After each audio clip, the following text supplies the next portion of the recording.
Okay, guys, welcome to the 4th League of Extremely Ordinary Gentlemen. And this is a really special week for us because for the first time ever, we have a guest who is an actual spiller or spillo. A spill member. Have we officially started calling them spillers? I don't know if there is an official ruling on that. Spill plus minions. Spinions. Spinions, I like that. We'll throw it out to the members themselves to decide. How about that? Yes, indeed. We'll put it up to a vote.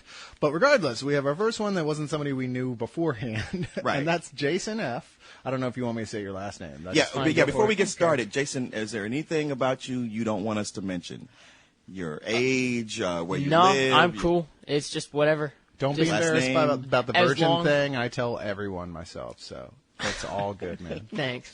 No, just go for it. Okay, all right. Okay, so nothing is sacred.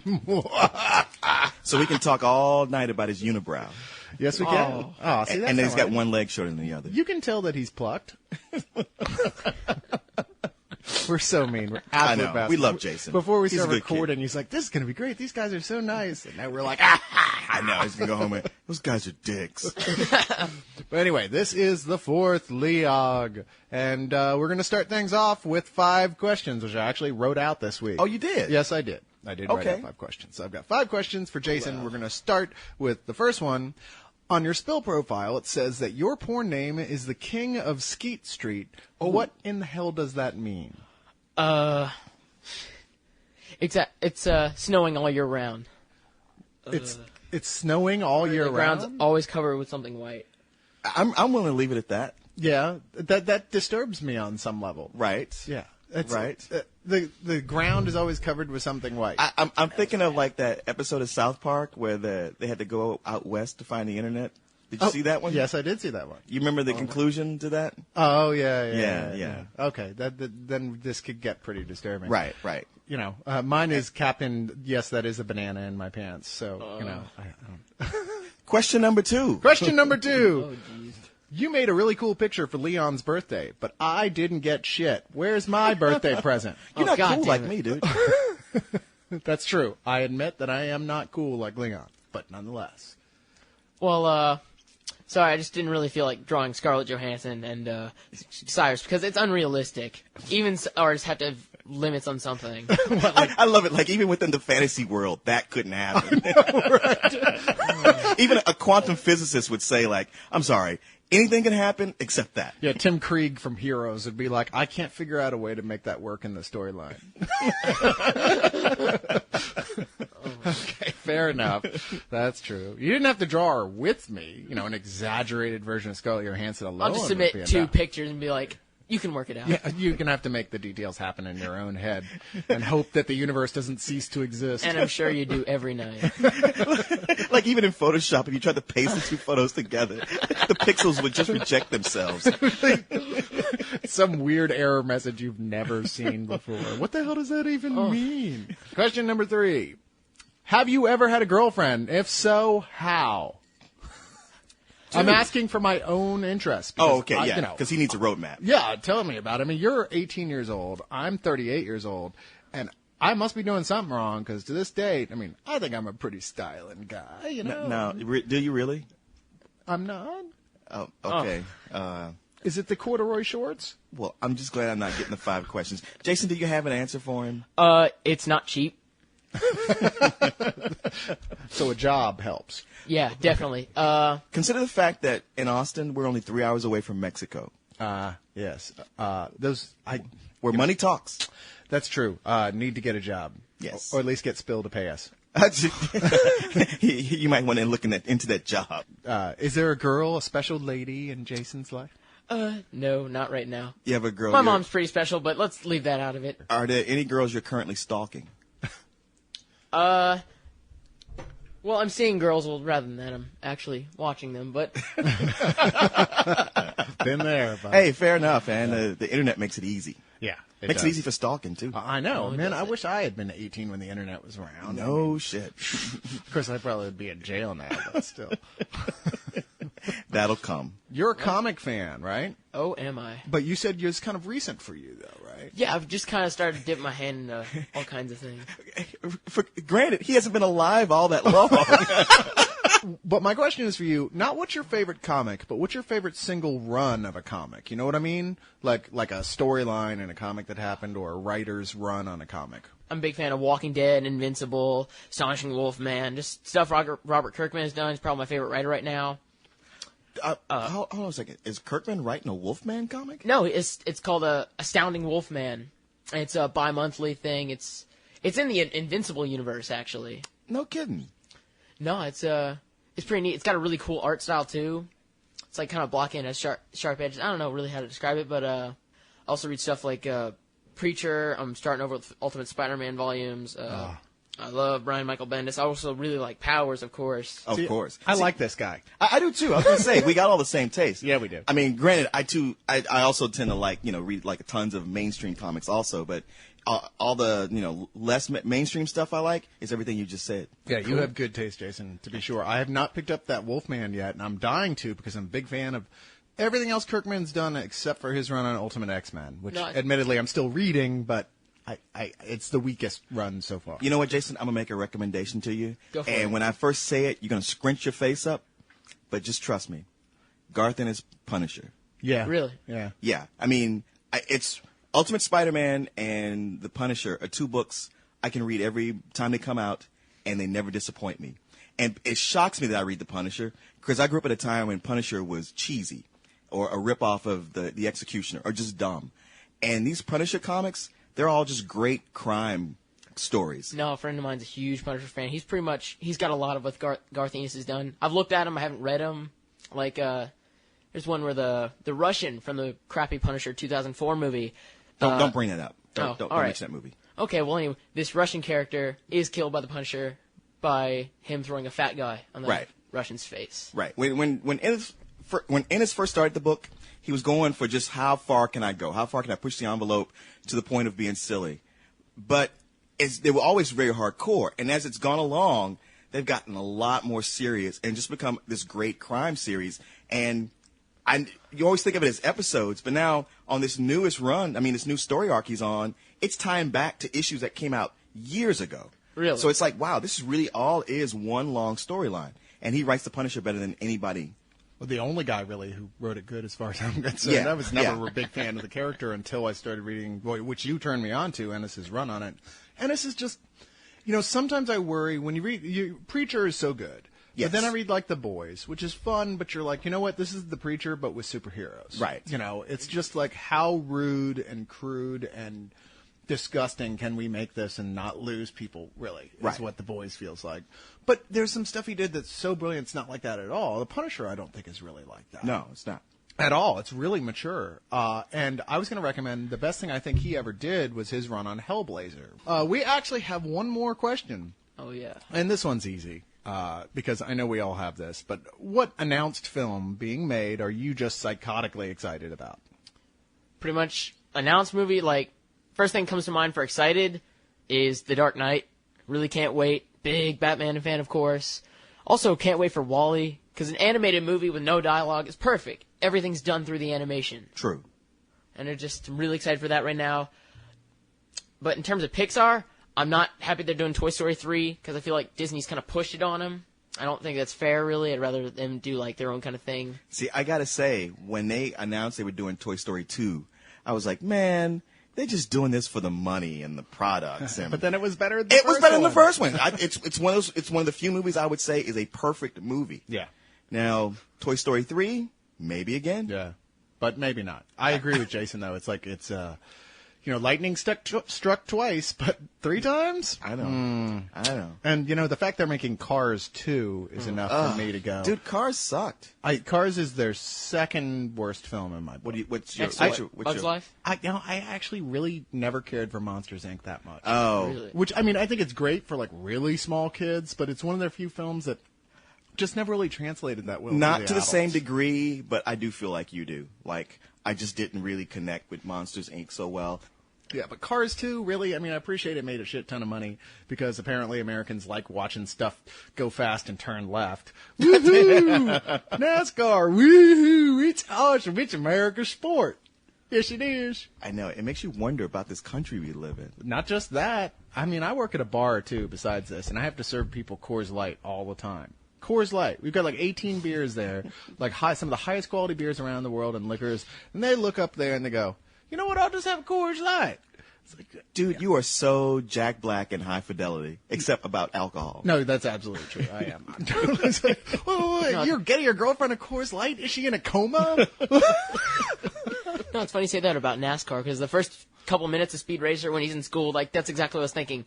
If you aren't good at books and being smart, NASCAR, drive fast. You'll find people just like you that share your interest. Jason, I was looking at your profile. Really? Yes, closely last night. We've been analyzing you. And Oh. yes, we have. Oh, And awesome. you've been targeted for extermination.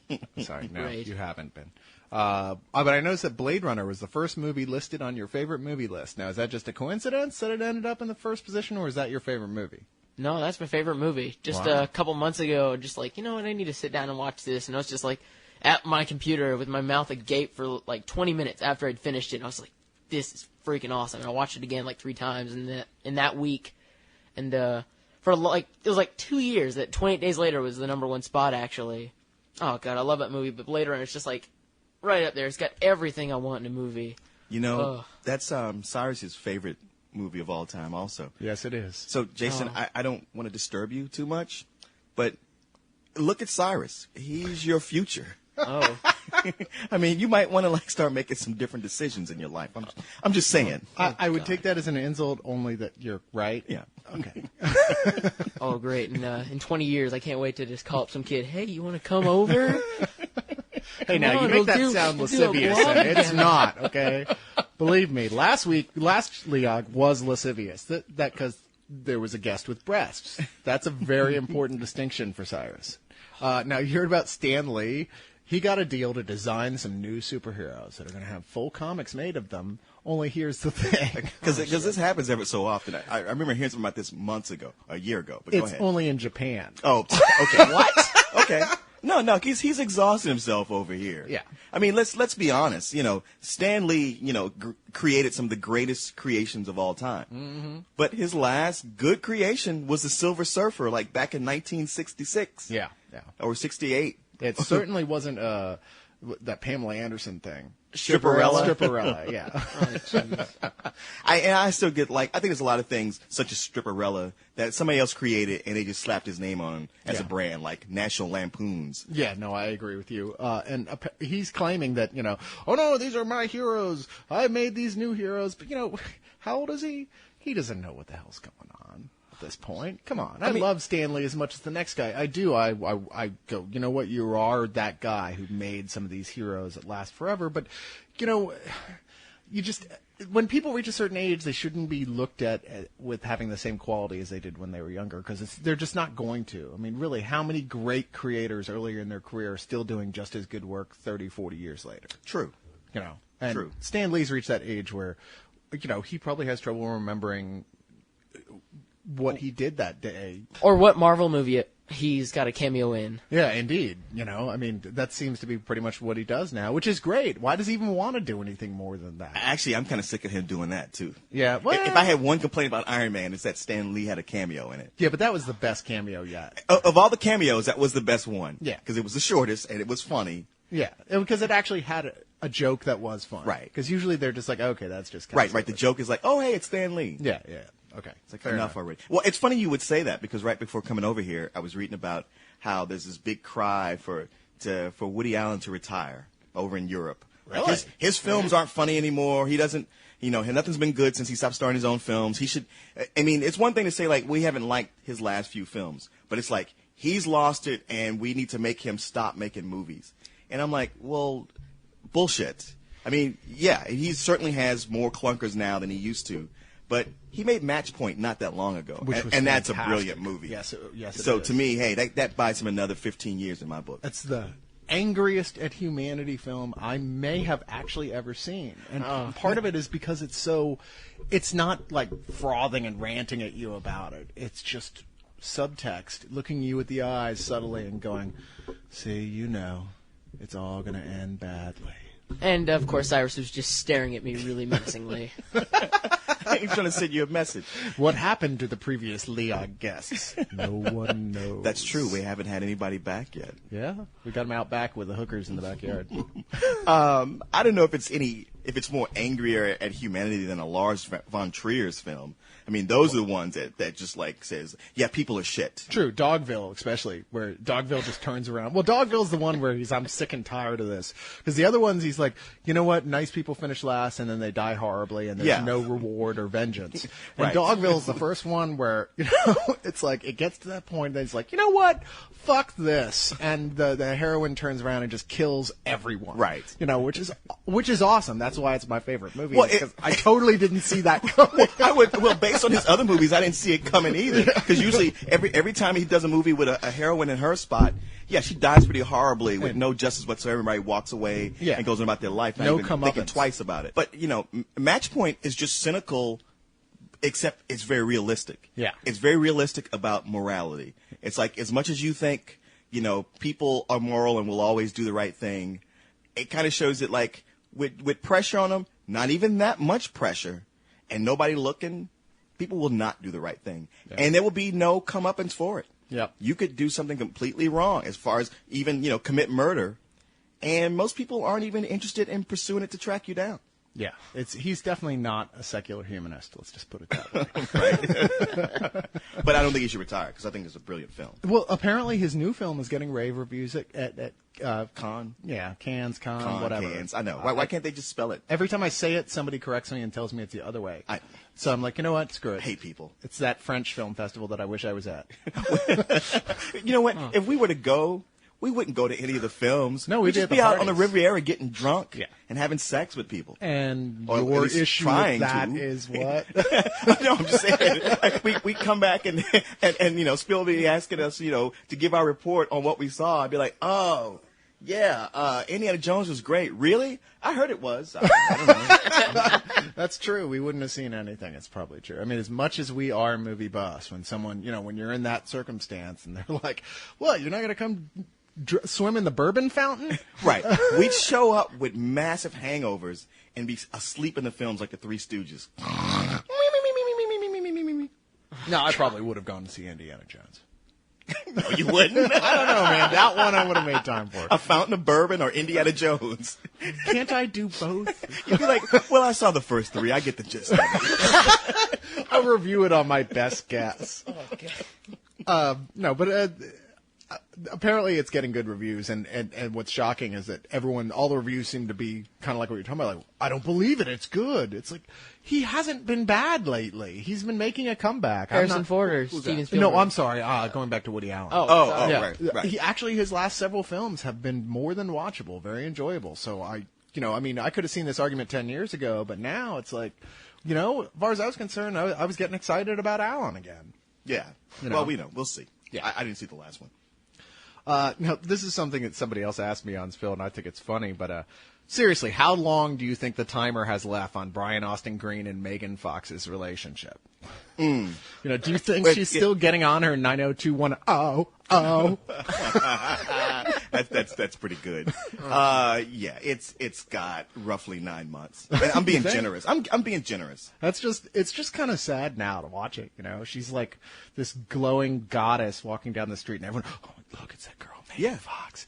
Who the hell is that guy with her? He looks kind of familiar. Well, it is funny because he was the big star. I'm sorry, quote unquote big star. Yeah. Who had an unknown actress who was too hot for him. Yeah. And then suddenly she's in Transformers and a pair of shorts bending over a transmission, and everything changed. Mm-hmm. Yeah. Everything changed. I tell you, I'd like to put a tiger in her tank. No, yeah. Just saying. If you're looking for a hot new celebrity boyfriend, Megan. Yeah, I mean, It's probably not she's Megan. gone It's probably viral Jason. right now. I need to tell y'all something. I'm sorry. I want to throw that out there. We're dating right now, and I think there's trouble right now with those pictures out. I'm going to kill you. No, that's fine. Megan Fox is fine because No, you can have her. I have Scarlett Johansson. What now? See, now we're talking trouble here. There's going to be a problem. Yeah, I wouldn't even joke with him like that. Yeah, that's not funny. I think Ryan Reynolds and I would actually get along. You know, it's one of those things. Doesn't he seem like a guy you could hang out? He and have does. He beer seems like a with? guy you'd love to go to a bar with and hang out. He'd just make you laugh, just talking about other people. Yeah. But end of the night, he'd be going home with the girl you wanted to go home. Yeah, no, that's true. But we know plenty of guys like that. That Yes, we're friends. we I mean, do. Corey, come on. Corey's a guy we hang out with, have a great night. You know, you actually meet a girl, sit down, start talking to her. You go to the bathroom and come back. You're like, where'd you go? And where's Corey? You audience think I'm joking. No, he's not joking at all. Corey has a real problem with that. Stolen girlfriends from me. He stole girlfriends from you? Yeah. Oh no. And of course he got in trouble with it, and that's karma, but Yeah. Wow, that's terrifying. I didn't even. So you're talking about girls like your age too, right? No, it was a girl from Canada. You don't know her. She's in the Niagara Falls area. Yeah, Corey would go to Niagara Falls for that. He would. It's the biggest. And he'd come back and tell you, like, oh, man, you didn't want to get with that girl. She just kind of laid there. Seriously, dude, I did it to help you out. Yeah, exactly. That's how you explain it. Like, but the second time we were having sex, she was kind of limp. You wouldn't have liked it. By the sixth time, I was just ready to go home. Jason's shocked. Shocked, I tell you. shocked. Oh yeah. Hey mom, I'll be right back. Oh, where'd you go? Hey, what? How old's your mom? Oh god. Yeah, he doesn't discriminate. No, he really doesn't. The man is not an ageist. You can definitely say that. No, he's not an ageist Or a racist. bigot, anything like that. There are no borders to who he will have sex with. That's true. Other than gender. That's about it. And even And then, we aren't wonder. even sure We're about not that. 1,000% on that.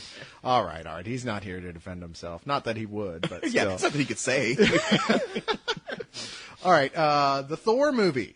There's a thing going on today. Apparently, co-host talked about a Coco. Corey and Co said that it's going to suck. Period. That's all there is to it, which I think is a little advance notice for a film they haven't even announced the director for yet. They don't even have a star yet. Yeah, they don't have a star. They don't have a director. I think you could make a good Thor movie. Though. Hell, they made Beowulf. If they made Beowulf, they could make a Thor movie. I don't see what I didn't listen to their Coco because, well, but I just heard about it after the fact. I'm actually kind of excited about it. I think this is a superhero film that will be so markedly different from everything else we've seen so far because it has to be. You know, if it's going to work, it's really going to take a whole different type of concept of how to do it. Well, I mean, I would think you would spend most of the film in Asgard. Yeah. I mean, you've got Narnia and Lord of the Rings and Beowulf, all these things to prove, like, hey, there's an audience for this, and this is how you do it. There's a roadmap that's been laid out. And yeah, you'd bring him to Earth at some point because, you still want to pump up that fantasy about there being an Avengers movie. But for the most part, it's going to, needs to be some kind of medieval adventure. Now, you could spend the first reel making Thor sort of like a creepy thing. Like, the idea of like Donald Blake turning into Thor and the visage of Thor being something like, what is it anyway? What is this thing that's just bristling with power that's not even human? It's not from our dimension, the almost sort of horrific in a sort of way, like scary. So when you finally bring Thor out and Thor happens, it's like, dude, here's this big, giant, Aryan-looking motherfucker with a hammer that will crush anything, including the Hulk. Just with like so powerful that electricity is arcing off him, and that the audience itself is a little intimidated looking at the guy. Sure. So this, which is part of the problem I've had with what I've seen about the Hulk so far, is that I'm still not feeling scared by him, and you should. That's very true. Yeah. I was thinking about that yesterday. Like, what is it about the Hulk that's not making it crossing over, and there's no fear? Yeah, he's not scary. No. What were you going to say, Jason? Now I was gonna say that, or you could just play it off like the Ultimate Avengers, like the animated movies where Thor's just kind of like a shallow retard. Well, he's not a retard in the Ultimate books. He's arguably crazy, or then again, maybe he's not. Yeah. I mean, he's wearing a shield-developed armor, but maybe that shield-developed armor was actually put there by Asgardian gods. It's this kind of mystery inside of the Ultimates. Like, is he just a crazy dude who got a hold of like high-tech stuff, or is he actually Thor? Well, they found out at the conclusion of the Ultimates 2 that yes, he was telling the truth. Well, as far as we know, but even so, it's like that whole Thor story is full of double dealing and people lying and con games and some people who clearly are just hallucinating. Okay. Just saying. Fair enough. With every one of these superhero movies, the first movie is all about how does this character react? How does he interact with the real world? How does he relate? You know, how does everybody in the world relate to them? What's their place in it? And then with the second movie, they go off on comic book tangents. So the question with Thor being such a fantastic, ultra powerful character, how does he work within our modern world? Exactly. No, that's like another reason why I don't like Superman. It's just like you could either go with like an alien being, just like I don't really relate with at all, or you can go with the teenager who's just like, oh, he's got all this responsibility to deal with, and he's got superpowers. I think I'd rather read Spider-Man. See, this is what I'm talking about. How there's been this whole generational shift of people who go like, I don't like Superman, or I hate Superman. And I grew up at a time where nobody hated Superman. Superman was the cross between Jesus and Hercules. He was truly the symbol of superhuman good. And nobody thought of hating Superman. Maybe you like Batman or Spider-Man better. Yeah, but it would never occur to you to say, I hate Superman, Yeah. because he was unimpeachable. Right. Yeah. But now you got these young punks today, they don't know the history. Now, I like Superman just like you did growing up. Like, oh, well, how can you not like Superman? But to be honest, I've been reorganizing my comic collection as I do when I realize how pathetic my life is every once in a while, and I want to take my mind off it.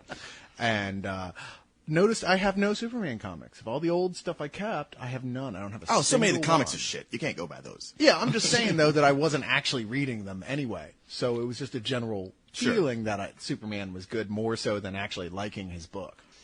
There's a difference between liking the character and liking the comic. Yes. Like, I really like the idea of Hulk. It's just like, he has no control of this. He's just like thrown in there, and he's an ultra powerful being that everyone wants to capture or kill.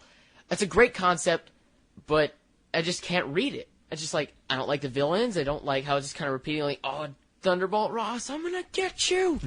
But, no, just like, I'm not that interested. Like, I think Iron Man's cool, but whatever I've read, like, especially recently, I'm just like, I don't care as much.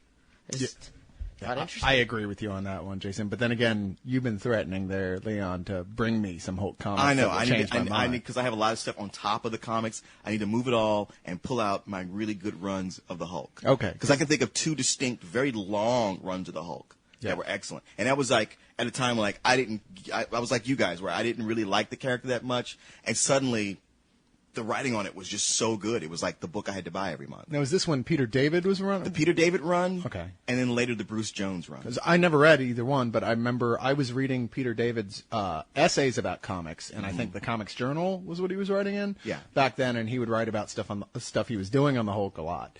And I love Peter David as a writer. I just never read any. Well, of he that did a Hulk. long run where he made the Hulk, where the Hulk was smart.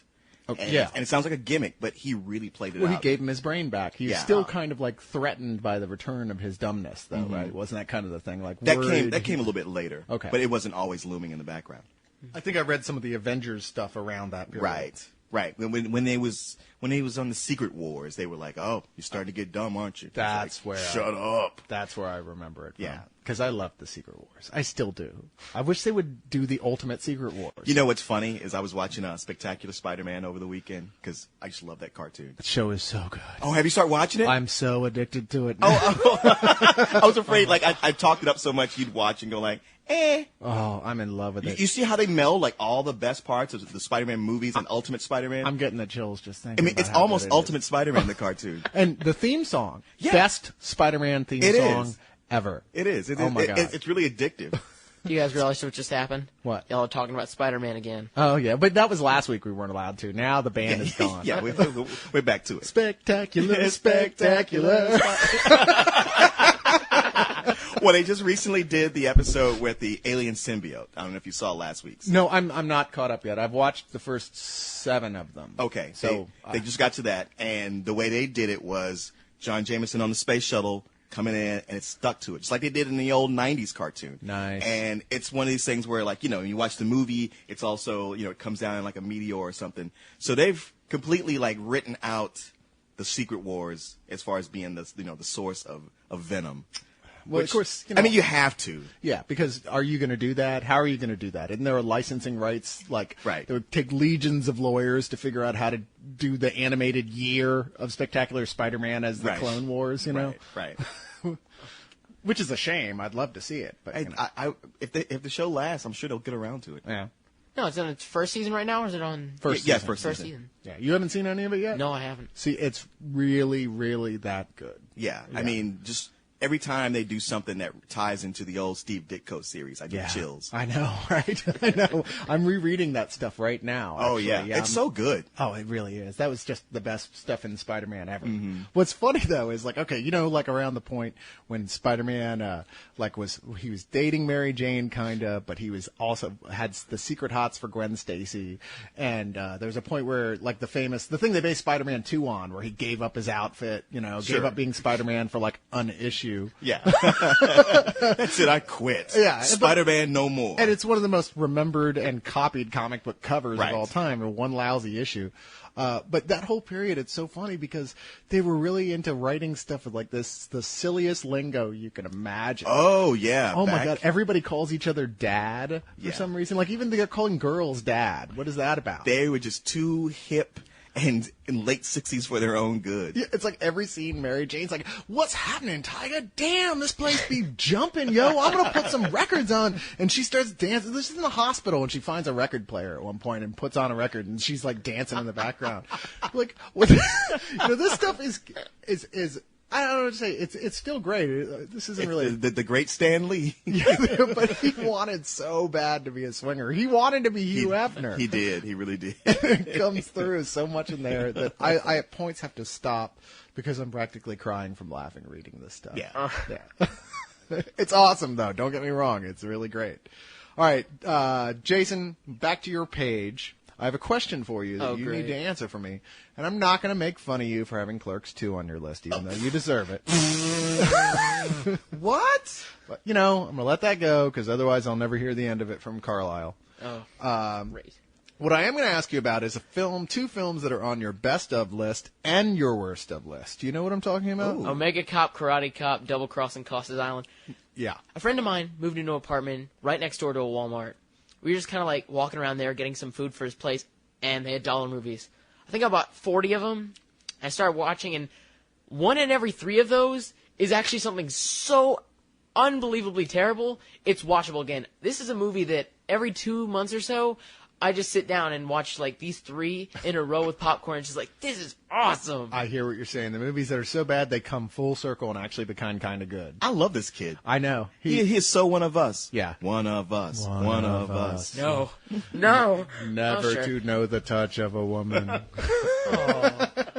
Come on. But that's cool, man. I gotta look on your profile, get the names of these movies, and watch them. It's a double cross on Costas Island starring Frank Stallone. Ooh. No, it's just Double Crossing Costas Island stars this guy named Franco Columbu. Oh, Franco Columbu. The Arnold Schwarzenegger's friend. Yeah, the and- bodybuilder. In Pumping Iron, yeah. Right. Oh, okay. And there's See, I a don't know about promotion that. on YouTube where Schwarzenegger does a voiceover. Hi, this is Schwarzenegger. You should check out Double Crossing Costas Island. It's just like, oh my god. No, and the funny thing is, like, he's 5 foot tall. Oh, yeah. And so everyone's just kind of like looming over him, like, help us out. It's like, what?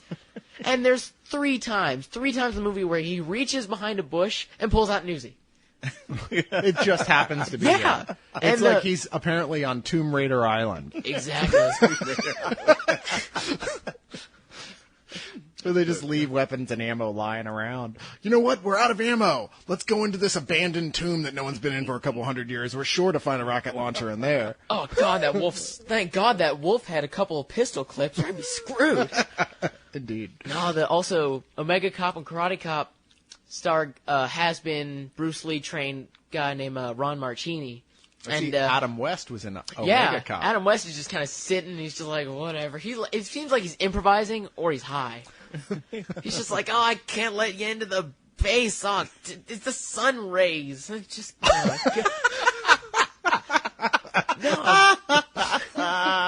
and like you have no idea what he's talking about. And then this guy stands in this like solar flare, and he's covered in black makeup. He's like, it's ash. Oh, it hurts so bad. It's just like, oh god, it looks like blackface. It's just, it's ridiculous. That does sound really bad. And then, what's the last one? Karate Cop. David Carradine, I see, was in that Yeah, it's one. also the same guy. It's actually the sequel. Carradine is like 8 minutes, and he just kind of shows up as like, hey there, and he like owns Dad's bar, and he's Dad. He's like, you want some jackrabbit stew? And there's just kind of this weird, awkward silence, and then a short gun battle, and David Carradine dies, and it's just okay. It sounds like a movie that Quentin Tarantino would show during one of his festivals. You know, Yeah. Tarantino, for those who don't know, comes to Austin, I guess whenever he feels like it, once every couple years. Doesn't he live here? No, but I've heard rumors that he actually owns or partially owns a house here, so he can vacation here whenever he wants. Oh, okay. But he doesn't officially live here. But he comes down here to this one theater chain and throws like anywhere from a day to like a week of his film festivals with film from his own personal collection that no one else in their right mind would ever buy a copy of. I love Tarantino all the way until his most recent thing with Grindhouse. I've loved all his movies until then. And I think it's kind of ridiculous to spend however much more times the budget to make something that's supposed to be cheap and kind of like get caught up in the end. It's like, no, we need effects, we need shootouts. At the very end, it's like, okay, We need big stars. You know, if you've ever spent a night out drinking where it's just you and like 4 girls who are friends and they're all drinking like a bunch of liquor and talking and you're just kind of that fly on the wall listening, you're not really listening. You fade out because you have no choice. Your brain will explode. These Yeah. are subjects of no interest to any man. And, you know, I'll give Tarantino this. He captured that perfectly. See, that's the thing. I've been around lots of girls just talking at the other table or with them, and they've never talked like that. Oh, okay. Well, maybe not then. It reminded me of Sex and the City, where it's like it's women speaking the words that gay men wrote. Yeah. Well, you know, speaking of Sex and the City, according to various different polls on a whole bunch of different sites on the internet, the most anticipated film of the year, which says to me, who knew there were that many women on internet and gay men on internet movie sites? Apparently lots. Well, you know what? It's a lot of this movie's been hyped for a long time, and it's taken over New York with all this hype to the point that now there's a backlash of people going like, enough already. And it's premiered in London, and the reviews have been meh. Yeah, I've heard it's like, why? That was my question from the beginning. I like when people get excited when it gets announced that a TV series is going to have a movie made of it. When it And makes I'm like, sense. I'm like, wait a minute. I just used to watch this for free, and now I'm supposed to pay $10 to see it in the movies? See, that's nuts. Not necessarily my problem with it. I think certain concepts can evolve into a movie, and it makes sense. Star Trek, The X-Files, whatever. You can see that it could evolve into something bigger and flashier and something a tale better told in a cinema.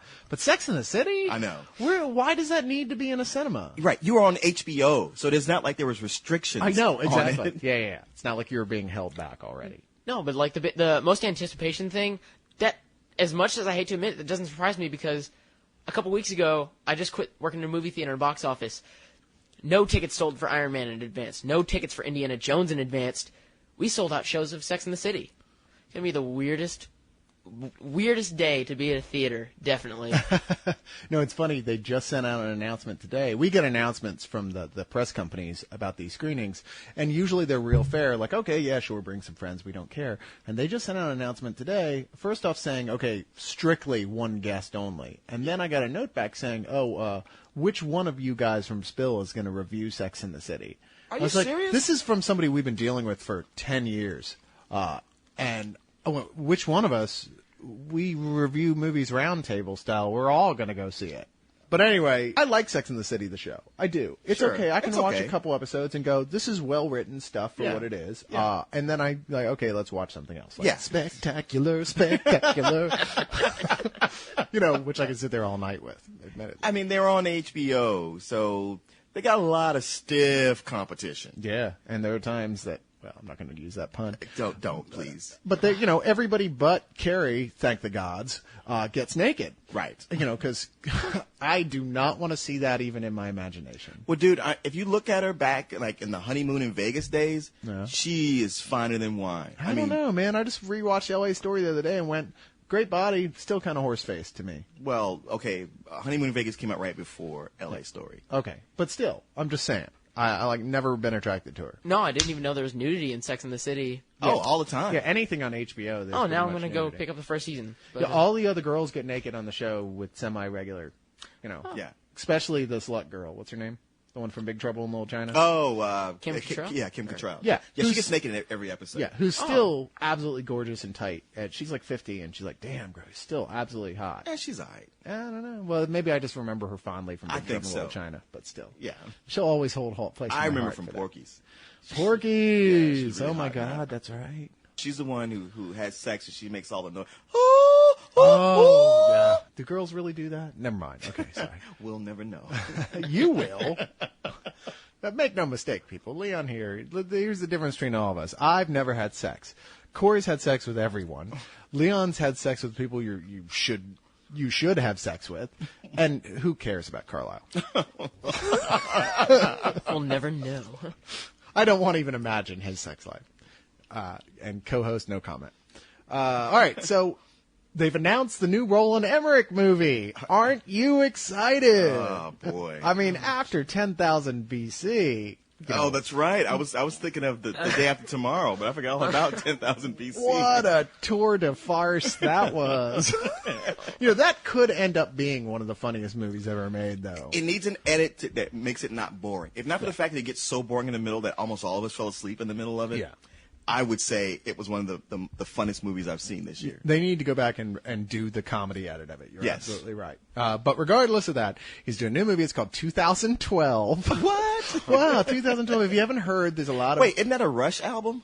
No, oh, that's 21. Yeah, 2112. Okay. 2012 is, according to, I think, the Mayan calendar. That's the end time. Oh no, not this. This is like End of Days when it was like it's 1999. Don't you get it? You flip it upside down and it's 666. One. Yeah. What about the one? Oh, forget the one. Come on. I'm trying to tell a story here. Well, that's the thing is that, but right now, amongst, I guess, the New Agers and people on LSD and conspiracy theorists and people who are just bored and spending too much time on the internet, 2012 is the next time you have to watch out for that something bad is going to happen, or the next possible time slot for the end of the world. The whole concept is retarded, but, it's Roland Emmerich, who loves nothing better than a chance to see stuff blow up and thousands of people die. That's his whole thing. The guy is a James Bond villain, pretty much. As near as I can tell. He just can't actually afford Skull Island, so he just makes movies about everyone in the world dying. Oh, wow. I didn't think about how apocalyptic all of his movies are. Yeah, that's all he does is destroy the world. That's his whole gig. Beware, Mr. Bond, or else I'll throw global warming your way. Do you expect me to talk? No, Mr. Bond, I expect you to watch Godzilla 2. But John Cusack is starring in 2012. How this guy keeps getting, well, I guess that's a stupid question. I was going to say how this guy keeps getting good actors like Cusack and, Jake Gyllenhaal was in Day After Tomorrow. You drive up to their house with a dump truck full of money. Yeah. I mean, if Uwe Boll can get decent actors for his movies, which he does, I suppose we could, people joke about the Spill movie.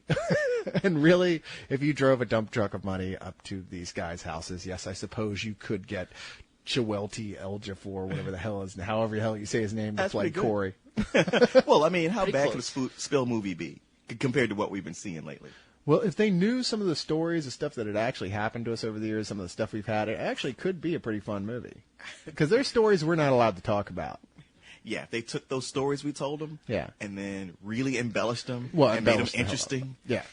Well, the whole thing is it's not so much embellishing them because there's some wild stuff that's happened to us. They just got to take out all the dead time in between That's and true. crunch it into one story. That's true. We've all known each other for a really long Really, time. really long time. Yeah, this is hardly an overnight sensation. Right. This was what we did with our weekends, pretty much. And then it was like, make money from it? Right. Sure. We've lost a lot of relationships doing this. Shia LaBeouf being the main star in the next Indiana Jones film, which is what George Lucas just sort of announced without the permission of Shia LaBeouf, Harrison Ford, or Steven Spielberg. No, I was going to ask y'all about this, actually. That's pretty funny.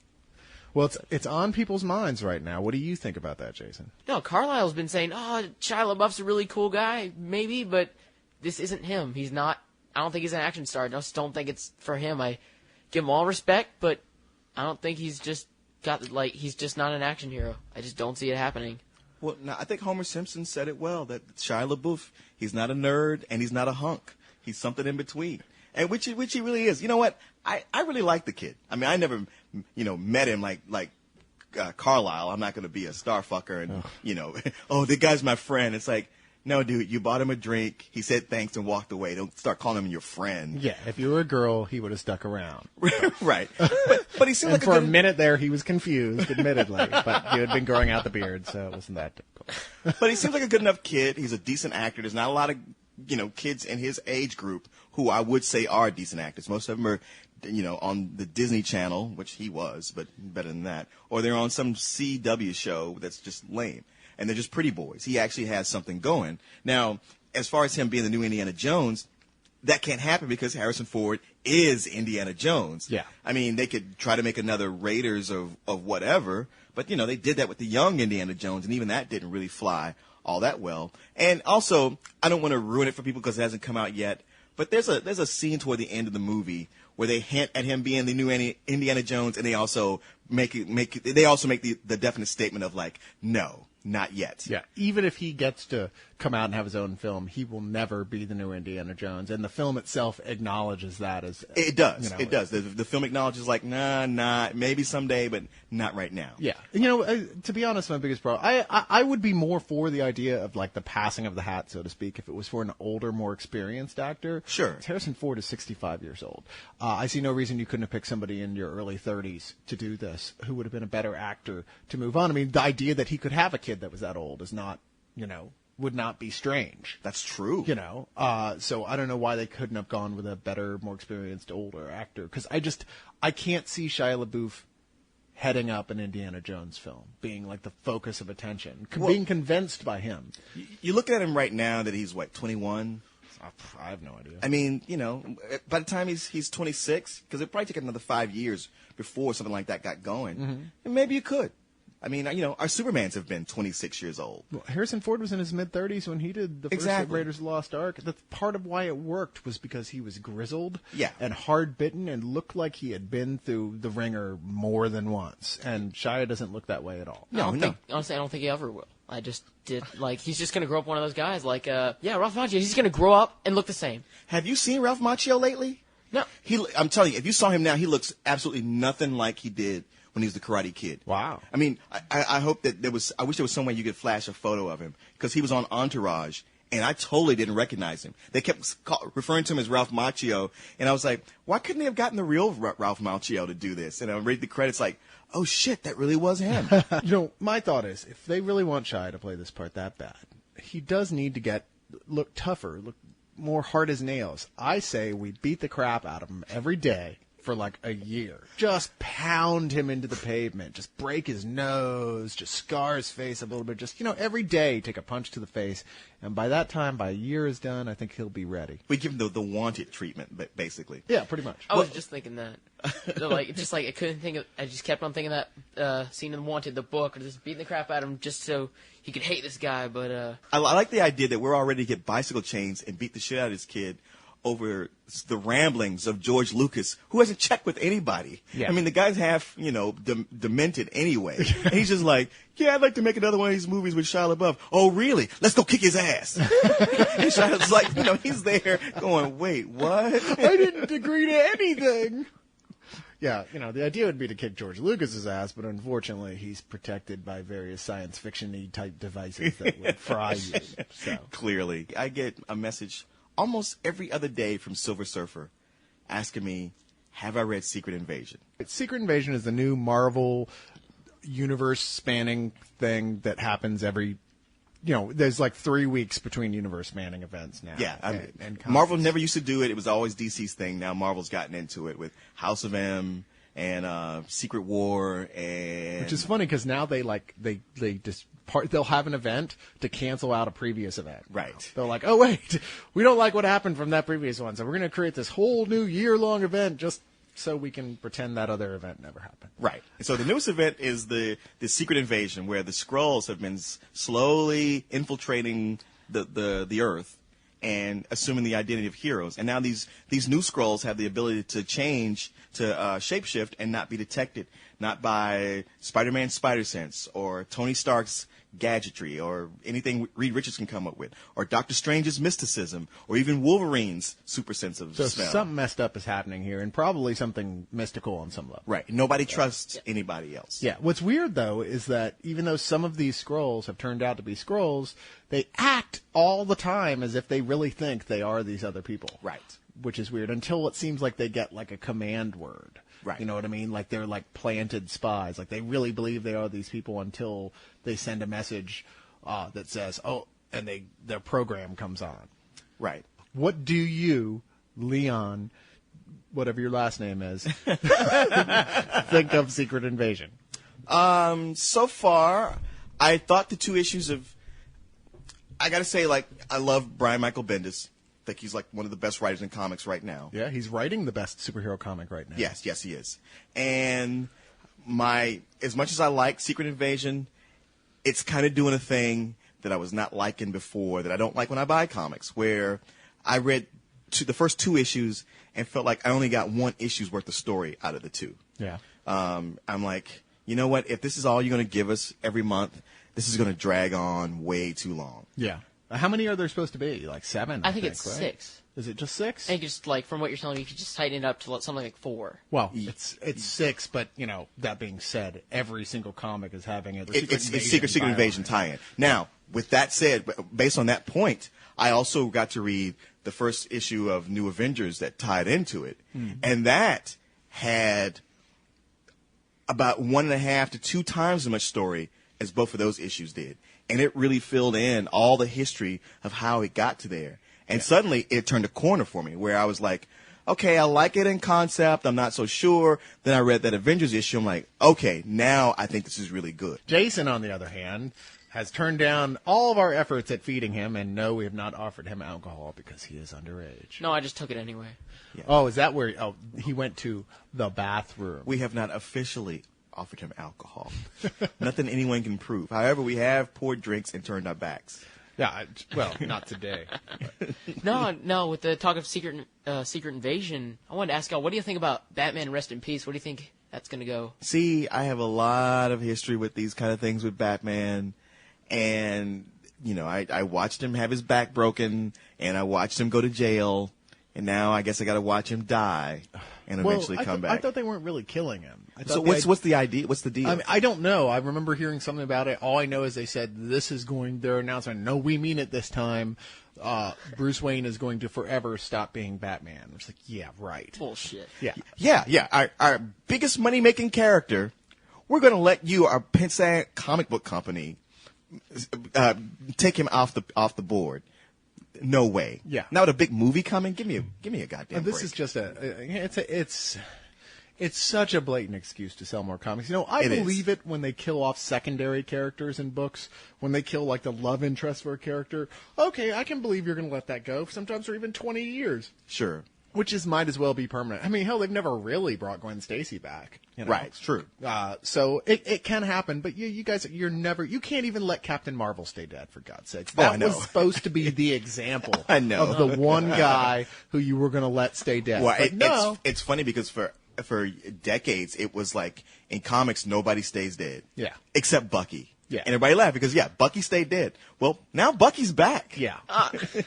I can't get mad because he found a really good way to bring Bucky back. So I'm like, all right, I'll go with it. See, I'd almost like to see yet another reboot, or maybe even DC's reboot like the Ultimate World. But the idea being a world where shit like that doesn't happen. If somebody dies, they're dead. Right. There is no coming back. There's no secret stuff like that. And that they regularly remark on, the fact this is the real world. Like, bad shit happens. Batman gets shot and almost killed all the time, but he's fucking psychotic as hell, so he keeps coming back.